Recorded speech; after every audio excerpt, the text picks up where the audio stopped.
Daanan ko siguro si Lance doon kung saan natin dinaanan last time, doon sa vape shop, para sabay na kami. Chinek ko nga pala yung ano nito, yung nut niya sa panggilid last time, and hindi siya lumuwang, hindi din siya kahit konting-konti, walang luwang eh. So ibig sabihin okay na yung panggilid natin. Siguro tama na rin yung nagawa sa backplate and yung way of driving. Nag-iba ako eh, konti eh, kinaba ko.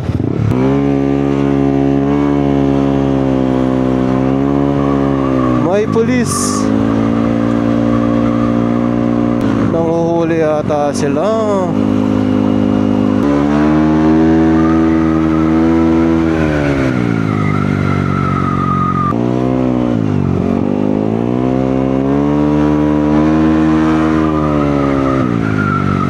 Presko, sarap ng hangin.